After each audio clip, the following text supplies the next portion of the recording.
एक बार एक्सचेंज भी पढ़ा दो, सारे एक्सचेंज नहीं बताए इससे थे, क्या एक वो होगा? वुड का बताए थे। तीसरा घर, समझो आप बात को, तीसरा घर आपके किस चीज का है? करेज का है। हार्ड वर्क का। करेज का है। ठीक है।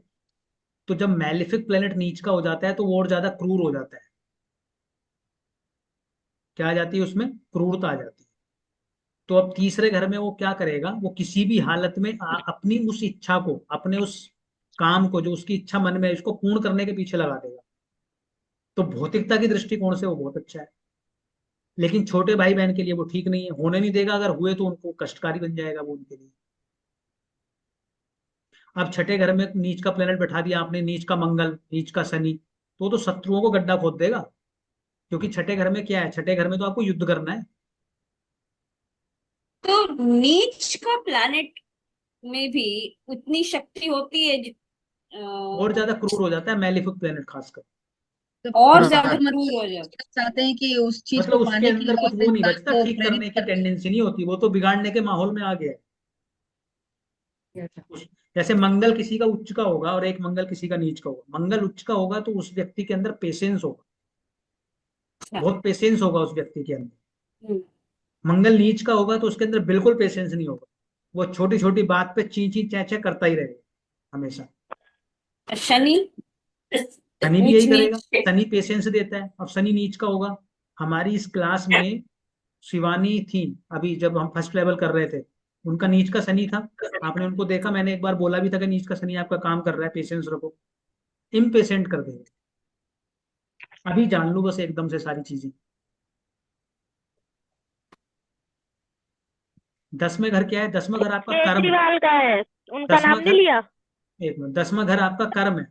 कर्म करने के लिए क्या है? कर्म करने के लिए तो आपको एफर्ट करना पड़ता है ना, मेहनत करनी पड़ती है, करेक्ट। आपको युद्ध लेके लड़ना पड़ता है। तो वो लड़ोगे आप 10वें घर में। ये जरूर है कि 10वें घर में जब प्लेनेट नीच का होगा तो वहां पे कंडीशंस भी थोड़ी खराब रखेगा वो। रोज कुछ ना कुछ परिस्थितियां खराब करेगा। लेकिन ठीक है, उससे कोई फर्क नहीं पड़ता। आप तो युद्ध के मैदान में हो, लड़ो आराम से। 11वां घर क्या है? 11वां घर आपकी इच्छाओं का है। तो जब राहु 11वें घर में बैठता है तो हम क्या कहते हैं? अपार धन दे सकता है। आपकी इच्छाओं को अनंत कर सकता है। वो क्यों कर रहा है? क्योंकि उसका मैलेफिक नेचर है, वो बाउंड्री मान नहीं रहा। और कोई भी नीच का प्लेनेट वहां पे जाएगा तो वो यही काम करेगा। किसी भी हालत में पैसा ढूंढ के लाएगा 11वें घर में। उसके लिए फिर उसको जो करना पड़े। केंद्र में शुभ प्लेनेट अच्छे रहते हैं। मैलिफिक भी अच्छे रहते हैं अगर वो एक्सोल्टेड। केंद्र में अगर नीच के रहे तो? केंद्र त्रिकोण में शुभ प्लेनेट होने चाहिए। और 3, 6, 10, 11 में मैलिफिक होने चाहिए। और अगर एक्सोल्टेड प्लेनेट है तो मैलिफिक भी केंद्र त्रिकोण में चल जाते हैं। और शुभ प्लैनेट अगर नीच का है तो केंद्र त्रिकोण में? तो उतना खराब नहीं करेगा जितना मैलिफिक करता। ओके। एक्सचेंज के क्वेश्चन बताओगे?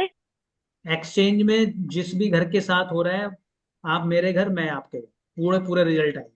और पावरफुल हो जाता है प्लेनेट बहुत ज्यादा। दो एक्सचेंज बता दो, मैंने देखे हैं वो कुंडली में। एक में सेकंड और थर्ड का एक्सचेंज सूर्य और बुध का।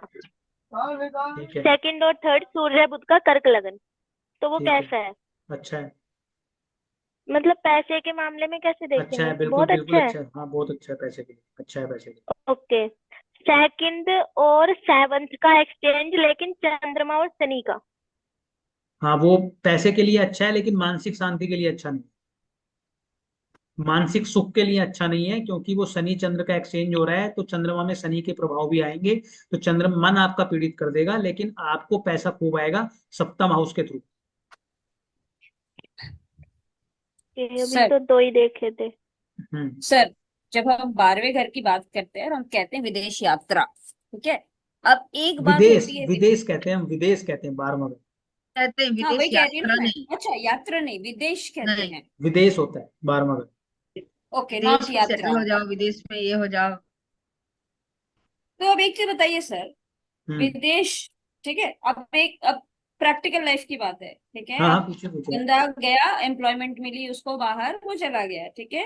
हम्म। अब वहां वर्क परमिट पे रहते हैं, फिर वो अप्लाई करते हैं परमानेंट रेसिडेंटशिप के लिए, ठीक है। हम्म। अब इन सब में अड़चने तो बहुत आती हैं, ठीक है, इनफैक्ट आदमी मेंटली भी डिस्टर्ब हो जाता है कि भाई उसको पता ही नहीं कि कहाँ सेटल होने वाला है। बहुत ही ठीक है, वो असमंजस वाली सिचुएशन होती है। और असमंजस ठीक है। बहुत ही चिल्लर सा शब्द है अगर मैं बोलूँ तो, ठीक है। हाँ ठीक है, ठीक है। मेंटली तो डिस्टर्ब हो जाता है आदमी।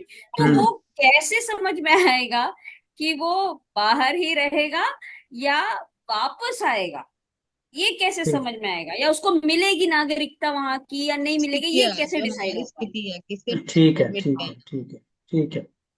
तो पहली बात तो ये है कि अभी हमने फॉरेन सेटलमेंट पढ़ा नहीं, तो अभी आपको क्वेश्चन अपना ये थोड़े दिन के लिए पार्क रखना पड़ेगा, क्योंकि फॉरेन सेटलमेंट अभी आया नहीं, पहली बात। दूसरी बात ये है, कई बार ऐसा भी होता है कि आप बाहर गए, आपने खूब पैसा कमाया और आप वापसी आ गए इंडिया में, हाँ। मतलब फाइनली आपका सेटलमेंट वहीं पर हो। तो उसमें मुद्दा ये है कि चौथा घर आपका घर है। चौथा घर कौन सा घर है? आपका घर है। 12वां घर विदेश है। सर 10वां आपका घर घर मतलब क्या? नेटिव घर, नेटिव जहाँ प्लेस, जन्म जहां हुआ? आप रहोगे, आपकी मातृभूमि। मातृ नहीं, देखो मातृभूमि तो बहुत वि- बड़ा है। अरे विदेश चला गया तो बंदा पेरेंट्स मातृभूमि, है। अब उसके लिए इंडिया हो गई। ठीक है। विदेश में किसी का जन्म हुआ, वो इंडिया में आके रह रहा है, तो मतलब वो विदेश में रह रहा है, ठीक है। इसलिए ना। ठीक है। अब अगर सिर्फ कर्म का आपका योग बना हुआ है, तो 10th हाउस का योग बनेगा आपका, तो आप कर्म वहां पे करोगे लेकिन सेटल नहीं होगे आप। अगर 4th हाउस का कनेक्शन बना है, तो मतलब आप सेटल ही बाहर होगे। अच्छा। छठे घर का बना है तो आप कर्म विदेश में करोगे। 5वें घर का बना है तो आप विद्या विदेश में करोगे। लेकिन आके काम अपने देश में करो, क्या? आके काम अपने देश में करोगे, हाँ। और जब भी आप काम फॉरेन अपने देश में सेटलमेंट की करोगे, बात करोगे, चाहे विद्या हो विदेश में। जब भी फॉरेन सेटलमेंट की बात करोगे, उसमें अगर मैरिड है तो दोनों की कुंडली काम करेगी।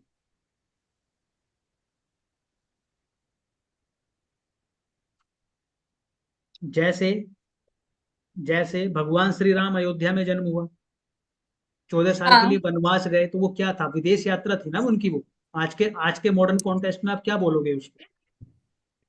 हाँ। वो विदेश यात्रा है आपकी।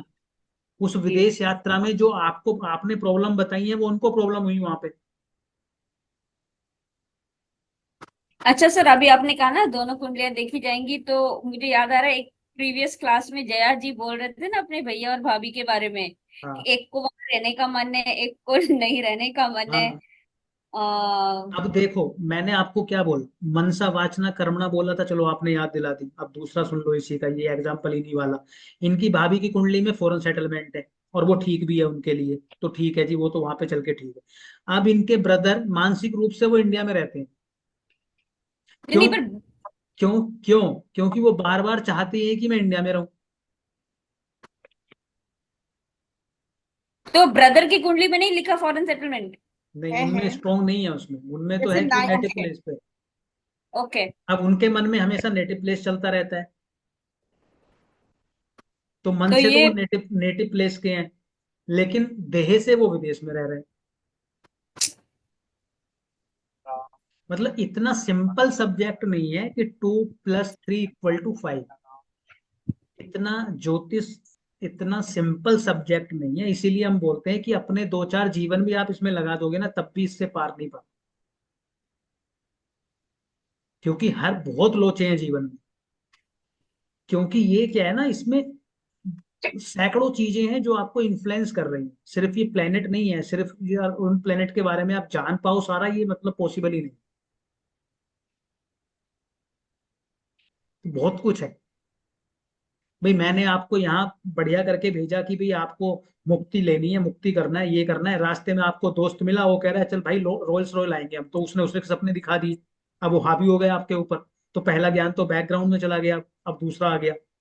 अब तीसरा मिला, उसने कहा छोड़ना यार, कहाँ इसके चक्कर में पड़ रहा है, चल विदेश चलते।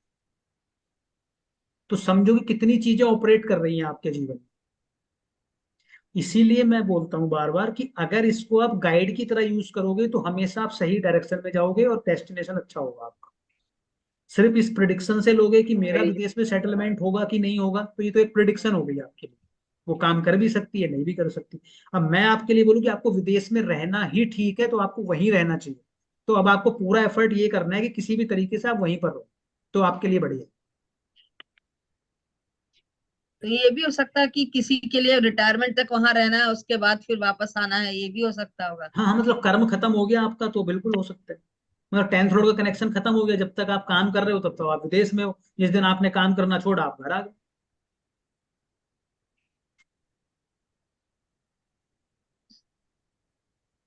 सर एक है बंदा जो विदेश गए और 19 या 20 महीने में वापस आ गए इंडिया में, तो उसमें हम उस केस में क्या बोलेंगे? मतलब राहु की दशा थी 12वें घर पे इसलिए बाहर गए, मतलब तो घूम कैसे घूम फिर के आ गए, बस यही हुआ ना मोटा मोटा।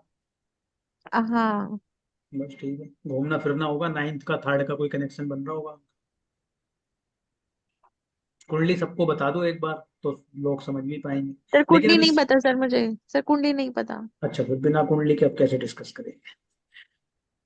फॉरेन सेटलमेंट आने वाला है। अब 12 घर कर लिए हमने, प्लैनेट्स हो गए, सब कुछ हो गया। अब वही चलेगा फटाफट। बच्चे, foreign settlement, bank sir balance health जमा नहीं कर कर लिया। रही है। हेल्थ भी करेंगे, हेल्थ करेंगे, विवाह करेंगे, अभी व्यवसाय भी करेंगे। व्यवसाय हमने कुछ काफी कुछ कर लिया है, अभी कुछ और करना है। सब कुछ होगा। दशा। अभी महादशा, अंतरदशा, ट्रांजिट एक बार फिर से मोटा मोटा करेंगे, नवांशा करेंगे अभी हम वर्क कुंडलियों में। अभी है काफी कुछ है, चलता रहेगा। मुश्किल मतलब नेक्स्ट थोड़ी क्या सी करेंगे? टफ ही है एस्ट्रोलॉजी। नेक्स्ट क्या स्टार्ट करेंगे सर? अब इन्हीं पे आ जाएंगे हम। देखता हूँ, या तो मैं फिर आपको वर्क कुंडली करा दूं, पहले नवांश करा देता हूँ एक बार। क्योंकि नवांश करा दूंगा तो फिर उससे ये फायदा होगा कि जब आगे हम कोई भी योग करेंगे और उसका वैलिडेशन अगर नवांश में भी मिलेगा, तो फिर हम एक्यूरेट प्रिडिक्शन पे पहुंच पाए। मतलब सबसे महत्वपूर्ण है वर्ग, 16 प्रकार की वर्ग कुंडलियां होती हैं, उनमें सबसे महत्वपूर्ण है नवांश कुंडली, तो हम वही करेंगे जो सबसे महत्वपूर्ण। अगर किसी योग का निर्माण, किसी भी प्रकार के योग का निर्माण अगर आपके D1 चार्ट में है, यानी कि लगन चार्ट में, डिविजनल चार्ट 1 जो लगन चार्ट होता है, और वही योग अगर आपका रिपीट हो रहा है नवांश कुंडली में, तो डेफिनेट है, डेस्टाइंड है कि वही आपके साथ होगा।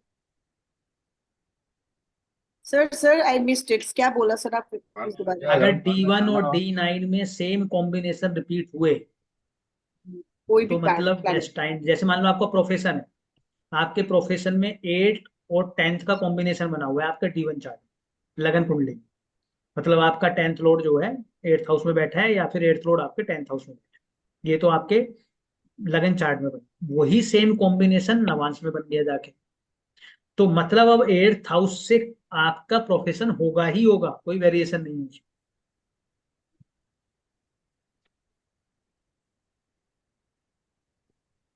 समझे आप बात? तो ऐसे वो हम करेंगे, कैसे काम करती है, क्या होती है, किन किन घरों के लिए कितना यूटिलाइज कर पाएंगे, वो सारी चीजें हम नवांश में। तो अगली क्लास फिर हम नवांश भी कर लेते हैं, वो ज्यादा अच्छा है, नवांश कुंडली कर लेते हैं।